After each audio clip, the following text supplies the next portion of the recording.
জীবনযুদ্ধে আজ আমি ক্লান্ত। শখ করার বয়সে ধৈর্য ধরা শিখেছি। কেউ কেউ ভালোবাসি বলেও ভালোবাসে না, পাশে আছি বলার পরেও পাশে থাকে না। অথচ কিছু মানুষ কি সুন্দর, কোনো কথা না দিয়েও ভালো রেখে যায়, হাতটা শক্ত করে ধরে রেখে দেয়। একটা সময়ের পর আমাদের কারোর প্রতি কোনো আশা থাকে না, আক্ষেপ থাকে না। আমরা বুঝে যাই প্রতিটা মানুষ নির্দিষ্ট সময়ের জন্য আসবে, মায়ায় জড়াবে, খুব করে ভালোবাসবে, খেয়াল রাখবে, একদিন আবার শূন্যতা সৃষ্টি করে হঠাৎ চলে যাবে। নতুন কোনো রাস্তায় কিছুদিন চলাচল করলেই ওই রাস্তার অলিগলি সবকিছুই চিনে ফেলবেন, কিন্তু একটা মানুষের সাথে বছরের পর বছর কাটিয়ে দিলেও তাকে চিনতে পারবেন না। মনের মধ্যে শান্তি না থাকলে আনন্দ উৎসব কোনো কিছুই ভালো লাগে না। সমাজ গোপন ব্যয় বিচারও মেনে নেয়, কিন্তু প্রকাশ্যে ভালোবাসা মানতেই পারে না।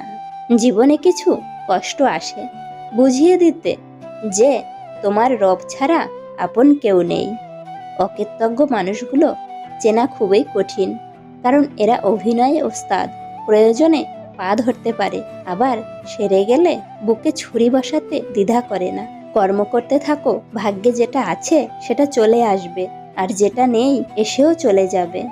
জোর করে কোনো ব্যক্তির কাছে সময় চাওয়া উচিত নয়। যে সময় দেওয়ার সে শত ব্যস্ততার মাঝেও তোমায় সময় দেবে, কিন্তু যে ব্যক্তি সময় দিতেই চায় না সে ব্যক্তি তার অবসর সময়েও তোমায় ব্যস্ততার অজুহাত দেবে। প্রত্যেক মানুষের জীবনে কিছু শব্দহীন কষ্ট থাকে, যার সাক্ষী শুধু সে নিজেই। নিজের অবস্থান থেকে খুশি থাকুন। হয়তো আপনি যতটুকু পেয়েছেন অন্য কারো কাছে সেটা স্বপ্ন। যার পরিবারের সাপোর্ট করার মতো কেউ থাকে না, সেই মানুষটাই বোঝে এই পৃথিবীতে মাথা উঁচু করে দাঁড়ানোর সংগ্রামটা কতটা কঠিন। কাউকে যদি বেশি মায়া করো, তবে সেই তোমাকে সবচেয়ে বেশি কষ্ট দেবে।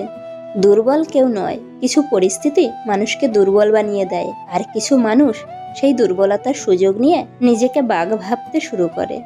জীবন হলো জলের নৌকা, কখনো সুখের পাল তোলে, কখনো কষ্টের স্রোতে ভাসে, কখনো ছুটে যায় ভালোবাসার টানে, কখনো থেমে যায় অজানা অভিমানে।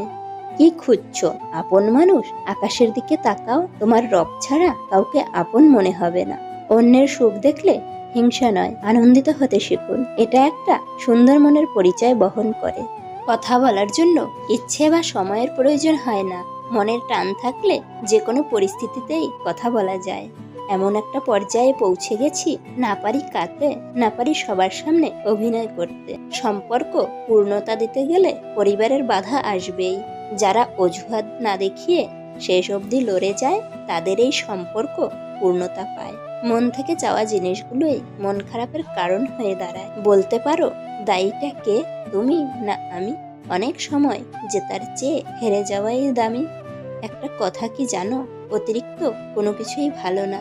মানুষ বিচ্ছেদের শোক কাটিয়ে উঠতে পারে, কিন্তু অবহেলা বেশি দিন সহ্য করতে পারে না। যারা সত্যিকারের ভালোবাসতে চায় তাদের ভাগ্যে কখনো ভালোবাসা জোটে না, শুধু জোটে পুরো পৃথিবীর সমান অবহেলা।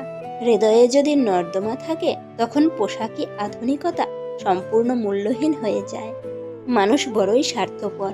দুঃখের সময় যে পাশে থাকে তাকে ভুলে যায়, আর যে সুখের সময় সাথে থাকে তাকেই গুরুত্ব দেয়। অনেক সময় আলোর চেয়ে অন্ধকারটাকেই বেশি আপন মনে হয়। আমি তো ছিলাম তার গল্পের পাতায় বেশ, কে জানতো সে পাতা উল্টালে আমার গল্প শেষ। পৃথিবীতে সবচাইতে কঠিন কাজ হলো নিজে সংশোধন হওয়া, আর সবচাইতে সহজ কাজ হলো অন্যের সমালোচনা করা। একা একা থাকতে কষ্ট হলেও ভালো আছি। পৃথিবীর সমস্ত জিনিসই ভীষণ দামি, হয়তো পাওয়ার আগে, নয়তো হারানোর পরে। আমি তাকে ভুলতে পারিনি, অথচ সে আমাকে মনে রাখেনি। ভুল মানুষে আসক্ত হওয়াটা ভুল, কিন্তু এর চেয়েও বড় ভুল হচ্ছে ভুলটাকে ভুল জেনেও আজীবন আঁকড়ে ধরে থাকা। অবহেলা পাওয়ার পরেই মানুষ বুঝতে পারে গুরুত্ব দেওয়াটা একটু বেশিই হয়ে গিয়েছিল। 3 ধরনের মেয়েকে বিয়ে করলে জীবনেও সংসারে শান্তি আসবে না। নাম্বার 1, যে মেয়ের অতীত ভালো না। নাম্বার 2, যে মেয়ে তার স্বামীর আয়ের উপর সন্তুষ্ট না। নাম্বার 3, যে মেয়ের রূপের অহংকার বেশি। ভিডিওটি পুরো দেখার জন্য অনেক ধন্যবাদ। ভিডিওটি কেমন লাগলো অবশ্যই কমেন্ট করে জানান। এরকমই আরও ভিডিও পেতে চ্যানেলটিকে সাবস্ক্রাইব করে পাশে থাকবেন। তো দেখা হচ্ছে পরবর্তী ভিডিওতে। ততক্ষণের জন্য নিজেও ভালো থাকবেন এবং অপরকেও ভালো রাখবেন।